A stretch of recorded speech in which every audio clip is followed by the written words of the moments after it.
Sweet. I think we're live. What's up, everybody? David Kurz here with another Freedom Achievers podcast. Super excited to have Ana Bozovic with us today. Ana Analytics. You can see her handle right there. Ana, thanks for joining me today. Thank you so much for having me. I always look forward to our conversations. Oh man, me too. You know, I'm a big fan, guys. If you're not following Ana on Instagram, that's where I follow you the most. But if you're not following Ana on Instagram, please do so. You're gonna get a nice mix of everything, Ana, everything from jiu-jitsu to what's happening in the market in South Florida and the rest of the country. Me reporting on financial stuff and me training with UFC fighters. So there you go. That's awesome, man. I always get excited about our conversations because our conversations are not theoretical. And that's and I think that's one of my favorite parts because when, you know, I'm a sales coach, right? Like I teach real estate agents how to make more money, right?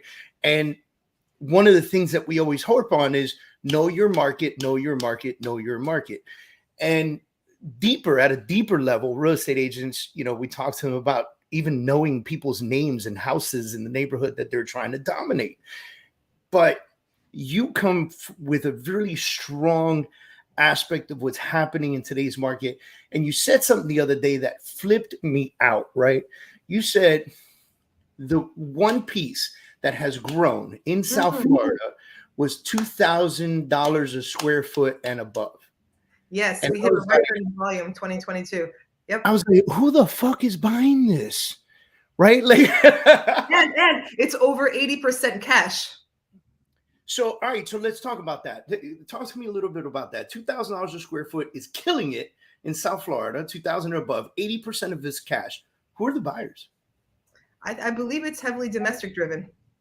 Because actually, if we look at our data, there's data put out by the association on volume of sales activity from Latin America, and it took a real dive during COVID, as we would expect, right? Because they couldn't come here, quite literally. So that surge of luxury buying that we had in that immediate post-COVID aftermath was in the absence of the Latin American buyer, which is an important distinction. So it was driven by this domestic surge, this wealth and talent migration that we're still in the early stages of. It's not rocket science. People are leaving high lockdown, high tax states. High lockdown, high tax, shitty weather states. Like really? Yeah, I know that's the extra part. Cherry on top. Like we have better weather. Yeah, it's like the cherry on top. Exactly. Yeah. So I think that's a distinction because we'll get a lot of viewers that will see this that they won't be from the South Florida area. So, you know, we'll have viewers from the Northeast, the West Coast, everywhere. And I want to discuss that distinction a little bit because historically, South Florida has been really driven by South America. And that stopped in COVID. And then South Florida got nervous, right? Because we were like, wait a minute, even post-COVID, when the market was picking up, South Americans still couldn't come. And then we started attracting high wealth, high net worth individuals from the Northeast, particularly. Correct. Immediately. Why? Let's dig into that. Why did that happen? And more so than that, like we just hinted on it, right? Like high tax, lockdowns, all that stuff during COVID, but then we survived the post-COVID hype. Correct. So let's get into that. Right. So COVID was kind of a catalyst that accelerated what was already in the works because it broke habits, and people are creatures of habit. They keep doing the same thing forever just because they have been, rather than revamping and building ground up. So COVID was like a full stop event. And it's very, very important to recognize, I say this all the time, that our pre-COVID capitals, epicenters, or our centers of commerce, our dense cities like New York, right? They were established pre-internet. They were post-World War II, pre-internet entities. The internet came at the end of the 20th century, and it was incorporated piecemeal into existing habits. People didn't rejigger how they lived. They brought it in, right? So all these cities were already there. The habits were already there. Then the internet came. Cool. It's a big technological innovation, just like the Gutenberg printing press transformed Europe, back in the day, right? Then we had COVID, which in many ways acted like a world war. Usually big shifts in the world are precipitated either by major technological evolutions or world wars. And COVID, with what it did to restrictions of people and then sovereign debt, all that stuff, it created wartime economies essentially, and a break in habits. And people kind of had this pause. They're like, well, we're not going to work the way we used to anyway. And then for those that could, life is reshaping around the internet. And at the same time, the places that were particularly egregious in how they handled COVID, they've higher taxes. You're paying more to live there, but you couldn't go anywhere. And the weather's terrible. And then enough people, not everybody, but enough people started to say, hey, maybe we can live another way. And then hybrid work, of course, is not, we're still in early days of that. How we went to work was established before internet. So now we have the internet, and a certain percentage of people are never going to go back the way that they were. And even if 10% of people change their behavior at scale, that's enormous. And at the same time, all this stuff kind of came together, technology, breaking habits, this thing. And then the states that we're receiving people from are on top of it all hostile to capital. They keep introducing wealth taxes, surtaxes, mansion taxes. Like, oh my God. Last week on Thursday, I think it was 7 states introduced legislation for further wealth taxes. And these are states that are already losing population. So they're just going to keep putting them over. They keep pushing them away. They can't help themselves. And also it's like a tiny percentage of the population, like 1%, accounts for like 50% of tax base in many of these places. So you get just the tiny, like 10% of your high net worth taxpayers leave, you've decimated your budget. And that's going to lead to further shortfalls, further all that stuff. And it's kind of just this momentum that builds. And no one did better during these times than technology. Let's face it. Zoom, like, if you didn't know what Zoom was prior to Memorial Day 2020, you know what it is now. Yep. You know what I mean? Zoom, Instacart, Amazon, all of these guys, they really just took off. Uber Eats, like you name anything that meant that I did not have to put on a mask and go to the store. Exactly. Right? Exactly. And that all that technology kind of shifted and changed, and it created more jobs. That's one piece. But the next piece is, even with all of that, like you mentioned, people found location freedom, if you will. Yes, right? Exactly right. Mm-hmm. And so with location freedom, they were able to come down here and benefit from here. Why don't states, like, and this is a conversation, you're not going to know the answer, but we're going to have a fucking honest opinion, which would be great. Why do states not recognize that if the high net worth individuals stay, they spend more money where they are? So actually, I think about this quite a bit. When we say states, it's not the people. We're talking about the politicians who are on the committees, on the whatever, that are making these decisions, right? They're the ones driving this policy.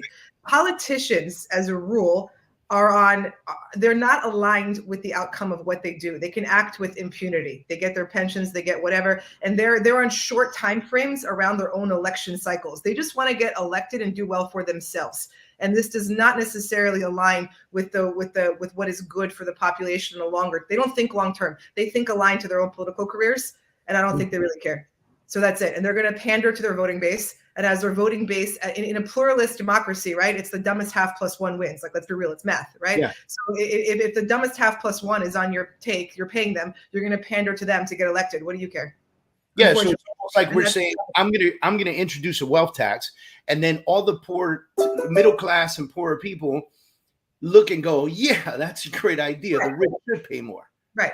And that politician gets in office. They're going to get their salary in office. All these people get pensions, I believe, for the rest of their lives if they're in Congress, if they're in whatever. So they don't care. They're in. And unfortunately, it caters to that personality type. We see it everywhere, across party lines. So that's what it is. It's people making decisions. The people who are making decisions, their self-interest based timelines are not the same as the timeline of the entity, the state that they're affecting.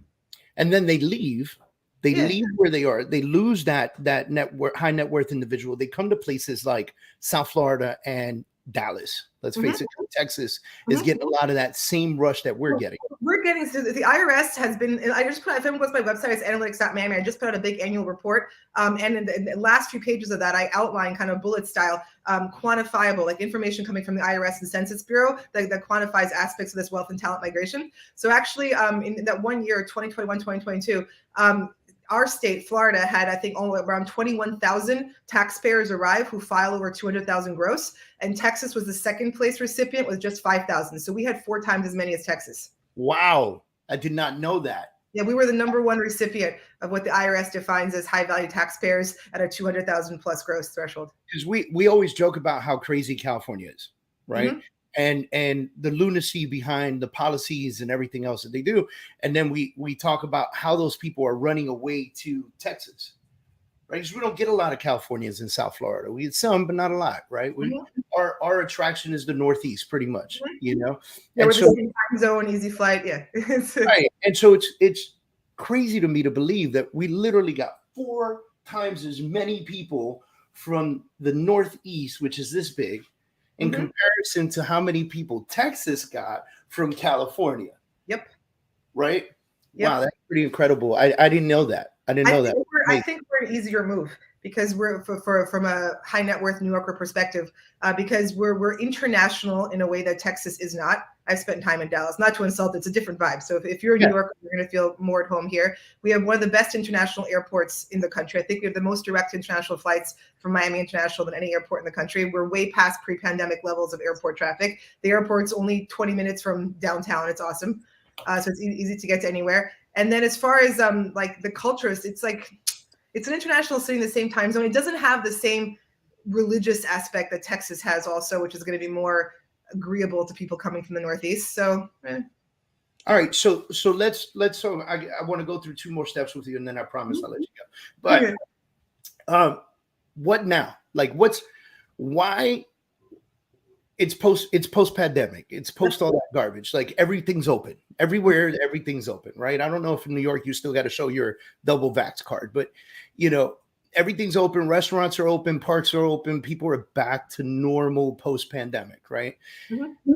Why are we still thriving in comparison to the rest of the country, where places in this country real estate is down 30%? We're up. Why is it? I mean, look at us versus San Francisco, right? That's a I think San Fran was what, 30+% down. Yep, we're a terrible office market. Yeah, we're polar opposite from them in every way, because momentum is a real thing, and it's like, you know, trends in motion tend to stay in motion, and the flow of money is going right now. And while we're building positive momentum, the places that are feeder jurisdictions are building negative momentum, and people are seeing this real intangible ways with their quality of life, with crime, with all of those things. And it's not going backwards. It's getting more and more. And at the same time, they have friends and family who moved here who are saying, wow, it's great. You can live here. It's awesome. And it's all kind of feeding itself. And then, like all short-term kind of socialist people, these politicians are doubling down their positions, right? I mean, it's amazing to me. These states announcing new legislation, like I mentioned, for wealth taxes, they're the ones hemorrhaging population. and while they're hemorrhaging population, they're like, I know, we're going to have more wealth taxes. California is again floating not only their mansion tax, which goes into effect April 1st, but they're floating like retroactive exit taxes. I mean, they're just going to kick people out as fast as they can. It's really incredible. And so people are seeing the writing on the wall, and enough people are seeing it. And then here's the thing. The world always shifts. This is one thing I've always said. The present is not sacrosanct. Think how different the world was 100 years ago. Why would the next 100 years be any less different, right? And in 1960, as an example, Detroit had the highest per capita income in the country, and that is far from truth now, right? So nothing stays the same, ever. That's like the rule. And so we had this cataclysmic event. We had that aligns with the new technology, with the internet, cataclysmic warlike event, right? And now there's a shift going on, like there always is. And it just behooves us to try to figure out where the flow is going. And South Florida is one of the places. Do with industry, right? Like 1960, Detroit had the highest per capita, right? But there was a lot of industry there. Cars, and then by 1980, Detroit had the highest murder rate in the entire world. Yep. Right. Things quickly. You know, it's just, and there has a lot to do with why, like industry leaving and policy getting put in place that pushes people out and away. 100%. You know, I went to a talk that was given, actually, an interview. The mayor of Miami, Mayor Suarez, interviewed Ken Griffin, the CEO of Citadel, over at Miami-Dade College about maybe like a month or two ago. We know Ken Griffin, that was all over the news that he came and moved here. Many others have as well. He's just been the headline, right? And so he's given a lot of talks about this. And he said, this is interesting, actually. He said, it's not the taxes. Look, he's been paying Illinois, Chicago taxes forever, right? When you're that rich, I mean, it doesn't really matter that much to him. If it was a tax thing, he would have left anyway. That's another important thing. Our tax advantage has always been there, right? So whenever you see a spike in a trend, you have to ask yourself what changed. It wasn't the taxes that changed. We always had the tax advantage, right? And he even said that. He goes, it wasn't the taxes. He said it was the trends he saw growing. And he mentioned the crime that he felt was going to, in quality of life, that they felt was going to keep going up and up, and how the jurisdiction was hostile to entrepreneurship. And he felt that it was no longer, where he was no longer a place where you could pursue your version of the American dream. And he felt like a place like Florida had policies more aligned with that. And then also he said that he didn't like the wokeness at his kids' schools. And he made a big point of that. Those are the 3 things he said. And the part about the wokeness in schools was not reported on by the press that he said that. Wow. That's yeah, and our governor is not woke at all. So Exactly. No, exactly. And it killed me because this got a lot of coverage. A lot of reporters wrote about this interview, and it's on YouTube. People can find it. It was Suarez and Ken Griffin at Miami College, like maybe 2 months ago, and you can watch the whole thing. But he said, I'm gonna grab that. And no reporter touched that, and he made a big point of that. Yeah, no reporter's gonna touch it because God forbid they'll be out of work. Exactly. It's insanity to me. And so one of the things I want to touch on is the way that we're viewed as a community now. So it's very different than it was before. Before we were viewed as a tourist location, a place you wanted to come party. Ultra was a big deal. The beach was a big deal. Like, and we were very much viewed as a place you come in and then you leave, right? And now we're viewed as a place where you come in and you stay. Are we worried? Are we worried of a shift in mindset? And so are we worried about the halfback, right? So are we worried about the person that comes from New York, shoots down to South Florida, sticks around for a little bit, says, South Florida's not for me, goes halfway back, ends up in the Carolinas somewhere, right? No. Because they don't want to go back to New York, but they don't want to stay in South Florida either. And I know for a very long time, the halfback was a thing for Florida in general. Forget South Florida, folks would move to Cape Coral. And then they would go, okay, this really slowed down for me. And I kind of missed the seasons. And so they would end up going halfway back. Do you think that we're worried about a lot of these New Yorkers going, man, this was great, but, I've been here 2 years and I miss fall? Like, you know what I mean? On net, I mean, not everyone's going to stay. That's normal. But if we look at the net gains are so positive. And look, I'm from New York. I grew up in New York City. I've been here 10 years, so I came before it was cool, right? 10 years ago. And I mean, I think more people get acclimated to how warm it is. You couldn't pay me to live in winter again. Yeah, No. I don't even want to visit in the winter, No, and also New Yorkers as a rule are going to appreciate places that are more international, that are just bigger and that have the airport, have all of that. And so while the Carolinas, whatever it is, it's nice. It's going to be less conducive to most people from there. It's just they're like, where are you going to find a city this big on the East Coast? Yeah, that's not international. We're kind of it. What happens is we have continued growth in South Florida. Where do people go? What's the move like? What is like? It's just going to keep growing and growing and growing, and inventory's low and housing's low, and you can't keep running. Where to stand? It's tricky because there's very little inventory. Dropping 2% below COVID. Yep. I mean, I went down to Homestead yesterday, and I was like, oh, "This is incredible down here." Like, I rarely drive around Homestead. I was there yesterday, and I was like, "This is insane. This is like you live in Homestead and not leave anywhere and have everything you need. It's great." Yeah. And they got the keys right down the street. So hello, Yep.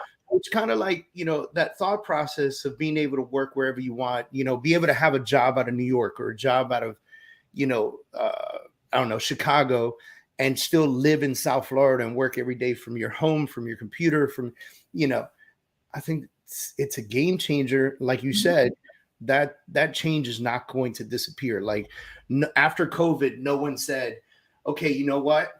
We're going to reopen 30,000 square foot office again and everyone come back to work, right? They found people to be more effective and conducive to their new environment. Yeah. Some hybrid model. I mean, the model that we have, the 5 day a week, however many hours, that's a pre-internet 20th century model made around the telephone. Yeah.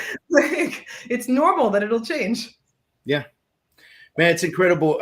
I mean, any final thoughts that you want to leave with everybody, what the future looks like for the market as a country? We talked a lot about South Florida, and we know that we're really striving to push forward. But as a country, the phase of the empire that we're in, it's an important thing to recognize, is that COVID accelerated a lot of stuff that's going to be felt differently across the country. The way that it was handled accelerated an already widening wealth gap. We have totally divergent, incompatible belief systems coexisting across our country, right? It's like my team, you're evil, you're evil. People believe all these crazy different things, and it's very, very polarizing.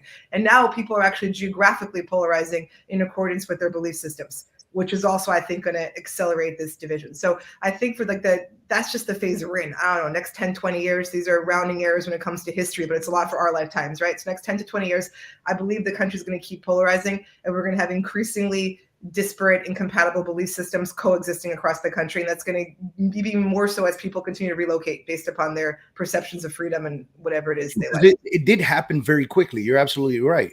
Like all of this new talk, all this woke shit, and this and that, and you know, all that stuff that happened very quickly, and it was like integrated into like schools and education, everything. Like, I mean, there wasn't even a fucking thought process. Listen, we have guys putting on women's bathing suits, and now that guy is being nominated for Female Athlete of the Year by the NCAA, the college whatever association, and you have half the country thinks that's wonderful, and half the country's like, yo, that's crazy. Me included. And I don't, listen, I don't. It's nuts. Like, I've been an athlete my whole life. Can you imagine training your whole life, getting beaten by some guy? Someone was a guy last year and was number 400 as a guy, and then they come and this year they win. Like, what changed? You don't have an advantage, really? And the reason that I don't really post politics because I'm an independent. Actually, it polarizes too much. But that I post because that to me is an allegory of our times. It's an insight to somebody's mind. Like, if you could truly believe that, uses that swimmer as an example from Princeton, that you swam for 3 or 4 years as a man, you were ranked number 400. Next year you win as a woman, and that's fine, and you have no advantage. If you could actually say that with a straight face and believe it, then in my mind, what else are you capable of believing? Yeah. And that's where we are as a country as far as completely incompatible belief systems. And I don't think that's going away. And I think people are going to geographically now polarize in accordance with that. Like, I don't want to live with those people and they tax me, I'm going over there. Man, it's so crazy that you said that because I've actually heard that out loud and I didn't put 2 and 2 together. I've actually heard people say that out loud. So we have some friends that moved here from Portland, Oregon. And Portland is woke as fuck right now.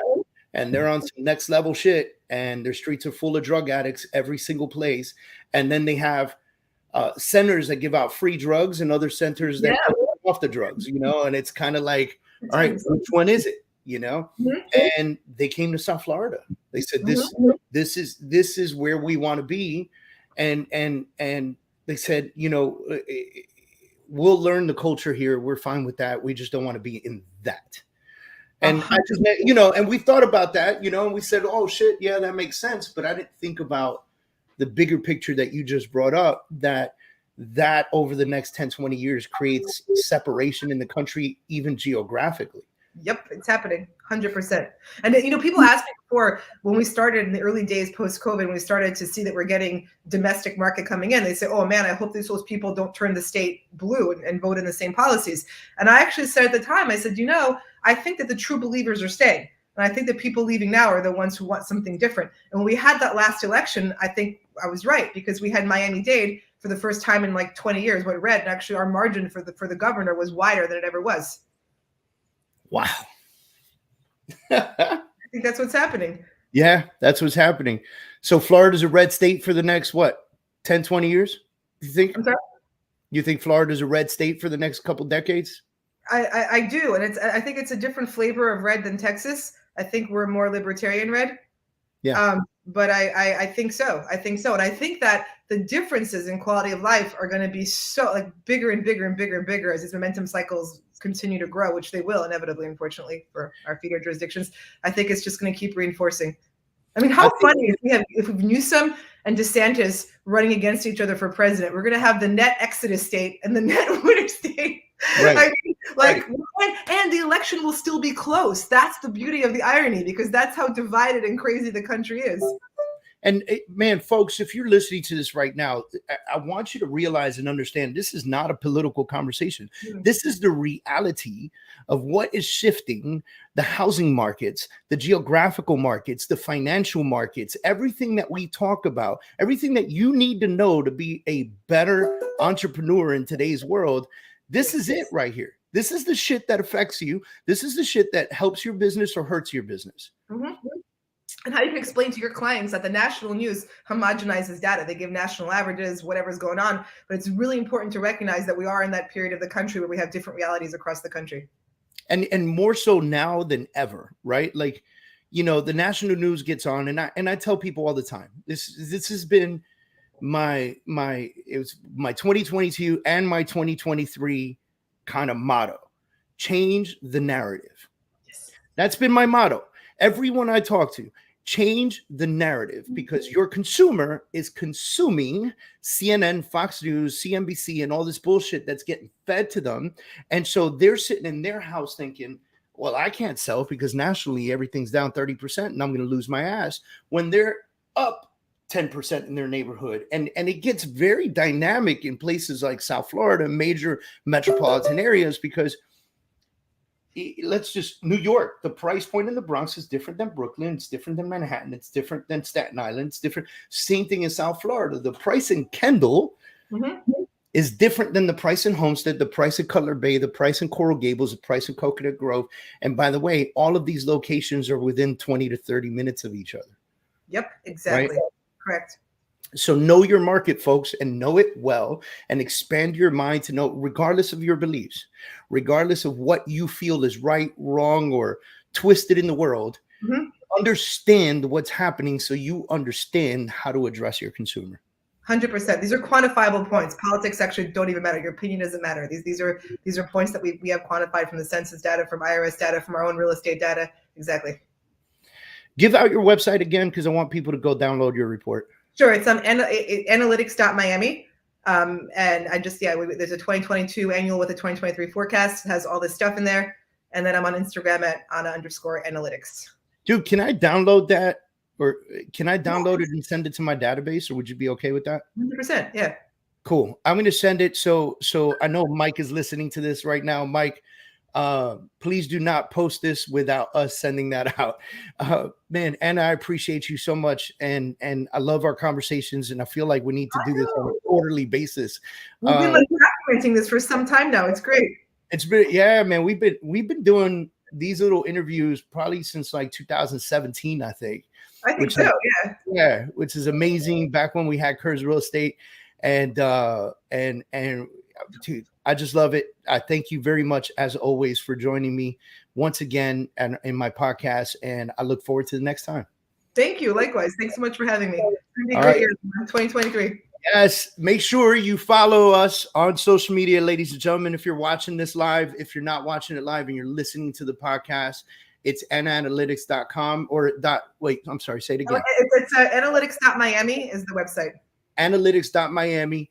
Jump in there, download the report. Doesn't matter if you live here, check out the report, and then create something great for your area. If you live in Dallas, if you live in Ohio, if you live in the Bronx, I mean, just get an idea of what you can create that would create value to your consumers. Thanks, guys, for tuning in. We love you all. See you soon.